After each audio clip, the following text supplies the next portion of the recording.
The most interesting thing about legalization or amnesty is how manifestly unfair it is. If you look at the bill that was introduced in 2007, it basically said if you resided in the United States illegally as of January 10th of that year, you got to be a U.S. citizen. Now, there are many, many people that came to the United States on temporary visas, okay, and you could take two, okay? One came to the United States on a temporary visa as a student, for example, and when the temporary visa ended in December of, say, 2006, that person obeyed the law and went home. That person will never get to be a U.S. citizen. But the other person came on a temporary visa, and when their visa ran out, they showed contempt for American law and said, I'm staying here anyway.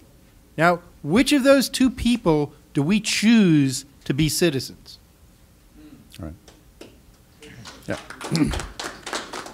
If you looked across the globe, there are probably 1 billion people who would like to come and live in this country and be citizens. So who do we choose out of that 1 billion people to become U.S. citizens? Well, it's precisely the ones that have contempt for our laws and break the law and come here illegally. They get the reward of being a citizen with $1.5 million worth of government benefits tacked onto it. Okay? One of the most interesting things that experts on the sociology of Mexico have said to me is, you know, in Mexico, there are tens of millions of people who would like to come to the United States, but they feel that it's wrong to come and reside someplace against the law and wishes of that country. I said, well, maybe we ought to do a switch then, okay? Which ones do we want? Right. No, we want the ones who break our laws. Great. I think it's important for us to have a definition of the word amnesty. I've been in this debate too long, and they'd like to slide this around and say, well, it's not amnesty if you pay a fine or you learn English and that whole list of things.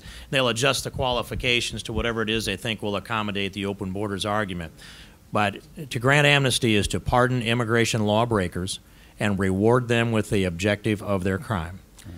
And when you reward people that commit crimes against the laws of the United States, they're going to come into this country, and their children and their children's children will receive the legacy of the reward for breaking the laws. They will not have respect for the rule of law, and it undermines the rule of law in America. I am completely with Robert on this, that I'd a lot rather have, if the number boils down to 12 million or whatever it is, I'd a lot rather have 12 million that didn't break the law than 12 million that did break the law.